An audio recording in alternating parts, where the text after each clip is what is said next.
प्रचाराचे नारळ फोडून इच्छापूर्ती गणेश मंदिर व साईबाबांचा आणि म्हसोबा मंदिर येथील आशीर्वाद घेऊन आज प्रमिलाताई यांनी प्रचारास सुरुवात केलेली आहे। प्रभाग क्रमांक 17 मधून सामाजिक कार्यात सक्रिय असलेल्या प्रमिलाताई मैंद यांनी अनेक सामाजिक, सांस्कृतिक, शैक्षणिक कार्य पार पडले असून इथून पुढे देखील ते त्यांच्या प्रभागाचा सर्वांगीण विकास करणार आहे। गेल्या अनेक वर्षांपासून त्या प्रभागातील नागरिकांच्या विविध समस्या, महिलांचे प्रश्न, पाणी पुरवठा, रस्ते, स्वच्छता तसेच युवकांच्या रोजगारासाठी सातत्याने कार्य करीत आहे। प्रमिलाताई मैंद यांच्या उमेदवारीमुळे प्रभागात नवचैतन्य निर्माण झाले असून नागरिकांकडून त्यांना मोठा प्रतिसाद मिळतोय। प्रभागाचा सर्वांगीण विकास, पारदर्शक कारभार आणि प्रत्येक घटकाला न्याय देणे हेच माझे ध्येय आहे, असे त्यांनी उमेदवारी जाहीर करताना सांगितले। स्थानिक नागरिक, महिला बचत गट, युवक वर्ग तसेच ज्येष्ठ नागरिकांनी त्यांच्या निर्णयाचे स्वागत केले असून आगामी निवडणुकीत प्रभाग क्रमांक 17 मध्ये चुरशीची लढत पाहायला मिळणार आहे। नमस्कार, नाशिक लोकशाही न्यूज मध्ये सर्व प्रेक्षकांचे स्वागत। तर आपण आलेलो आहोत प्रभाग क्रमांक 17 येथे। तर कैलास मैंद हे नाव तर गाजलेलंच आहे। त्यांनी त्यांच्या विभागाचाच नव्हे तर संपूर्ण नाशिकचा चांगला असं कार्य केलेलं आहे आणि त्यांच्याच पावलावर पाऊल ठेवून आज त्यांच्या पत्नी प्रमिलाताई देखील प्रभागामध्ये कामासाठी उतरत आहे। त्यांनी सामाजिक कार्य असो, सांस्कृतिक कार्य असो किंवा आर्थिक मदत असो, असे अनेक कार्य त्यांनी केलेले आहे। तर याबद्दलच अधिक माहिती आपण प्रमिलाताईंकडून जाणून घेऊया। नमस्कार, मी प्रमिला कैलास मैंद। मी जेव्हा माझ्या सामाजिक कार्याला सुरुवात केली तर त्यात आता विविध कामं केले। समस्या खूप आहे। प्रभाग 17 मध्ये आज मी इलेक्शन लढत आहे, तर तिथे सर्वात मोठी समस्या पाण्याची होती। तर मग त्यानुसार आपण संकल्पना काढली आधी, मग घरोघर आपले टँकर वगैरे गेले। त्यानंतर सामाजिक कार्य, सांस्कृतिक कार्यक्रम, शैक्षणिक कार्यक्रम, त्यानंतर असेच अनेक समस्या जसं कळेल तसे पाईपलाईन, ड्रेनेजचं, त्यानंतर मग कोणाला हॉस्पिटल इमर्जन्सी असली, असे कामं आपण आतापर्यंत केले। आणि यापुढचं जर मला यश मिळालं आणि हे कामही मी केले तर आजपर्यंत सर्व आपण बीजेपीचे कार्यकर्ते म्हणूनच केलेले आहे। आणि यानंतर पण मला जर यश मिळालंच तर त्यानंतर माझं विजन म्हणजे सर्वात आधी मी महिलांसाठीच करणार आहे, कारण की महिला वर्गांना जो पाण्याचा प्रॉब्लेम फेस केला त्यांनी, तो ती एक महिला समजू शकते। कारण की पुरुष तर टिफिन घेऊन आपला निघून जाता जॉबला, मागं ती काय फेस करते तिलाच माहिती। त्याच्यानंतर म्हणजे मी पहिले काम सुरू केलं तेही महिलांनाच विचारात घेऊन। आता माझं विजन आहे की म्हणजे आपल्या प्रभागाचा विकास, तो पण सर्वांगीण विकास। कामात माझा असं राहणार आहे सर्व धर्म समभाव। आणि नेक्स्ट म्हणजे ज्या महिलांना कामं पाहिजे त्यांच्यासाठी नक्कीच मी काहीतरी गृह उद्योग, ज्या की त्या आपल्या पायावर उभं राहतील। असं नाही आपल्या सर्वच आता शिक्षित आहे, मागच्या काळामध्ये काहींचं शिक्षण जबाबदारीमुळे अर्ध राहिलेले। नक्कीच मी महिलांसाठी काही ना काही गृह उद्योग आणि प्रभागामध्ये विकास, तसेच महिलांची सुरक्षा, म्हणजे आज महिला बहिणी, माझ्या मुली जे बाहेर निघताय, मी सेकंड काम माझं असं असणार आहे त्यांची सुरक्षा। आणि तिसरा मी मुद्दा माझा असा आहे की शैक्षणिक कसं मला कार्य वाढवता येईल आपल्या प्रभागामध्ये। म्हणजे आपली संस्कृती तर आपण पुढे आणलेली आहे, आता तसेच समाज मंदिर झालेले, मंदिरं झालेले, आपली संस्कृती पुढे चालली। पण त्याचप्रमाणे अजून मी आपल्या प्रभागामध्ये कसं लायब्ररी वाढवता येईल, कसं अभ्यासिका वाढवता येईल त्यावरती प्रयत्न करणार आहे। पर्यावरणाची कशी सुरक्षा करता येईल, स्वच्छता कशी करता येईल। तसंच आपले पंतप्रधान आहेत मोदीजी, त्यांनी जी स्वच्छता अभियान राबवली ती मी पुढे कंटिन्यू कशी करणार आहे। सेवा हीच ईश्वर सेवा अशा मानणाऱ्या प्रमिलाताई प्रभाग क्रमांक 17 मधून उमेदवारी करत आहे।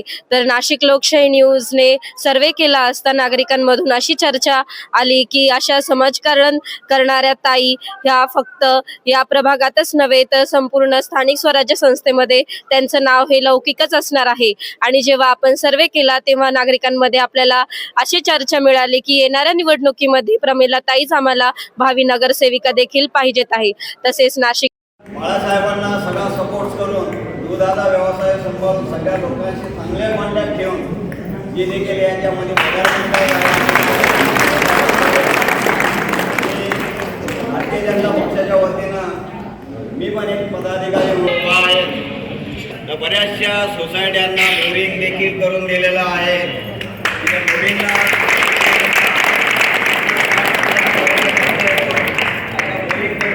करून दिलेल्या आहेत.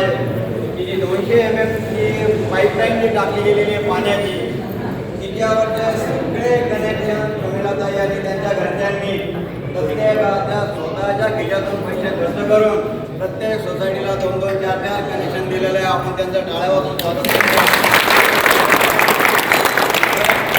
विद्यमान नगरसेवक, इथे तुझी चूक झाली.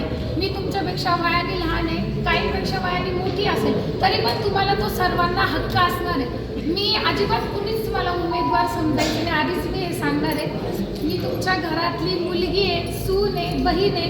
त्यामुळे मला कधी उमेदवार हा शब्द नको आहे. राजकारण आणि सत्ता त्यासाठी मी चाललेली नाही. मी जनसेवेसाठी चालली आहे. मला फक्त समाजसेवा करायची. समोर केली. आपल्या हिंदू धर्मामध्ये कधी पण श्री गणेश आहे आपण करतो कुठल्याही कार्याची, तो बाप्पापासून केलेली. तर मी बाप्पाच्या सभा मंडपात बोलते. मी खूप सुखी आहे. 2 टाईम एकदम सुखाने खातो पितो. फक्त मला सत्ता नको आहे, मला खुर्ची नको आहे. मी चालली आहे फक्त जनसेवेसाठी. म्हणजे एकदम मला तुमचं म्हणजे असं बोलेल की एकदम मनापासून तुमचं मतदान हवं आहे. मला याच्या पलीकडे काहीच नको.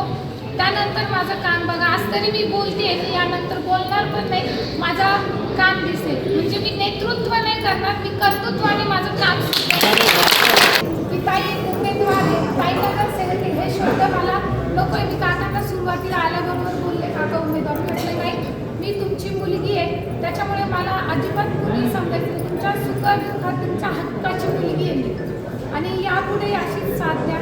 आणि माझ्याकडनं जर खरंच चूक होते असेल तर लहान व्यक्ती असेल तरी मला येऊन सांगायचं आहे. मी माझ्या आईवडिलांकडनं शिकली. आईवडील माझे शिक्षक होते की वयाच्या मोठ्या असले तर त्यांच्याकडनं तर आपण शिकतोच, पण वयाने लहान असलेला व्यक्ती पण कधी कधी आपल्याला शिकून जातं.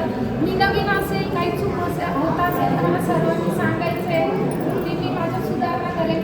आणि आत्तापर्यंत जरी काही चूक झाली असेल तर मी माफी मागते. आणि पुढे मला अशीच साथ पाहिजे.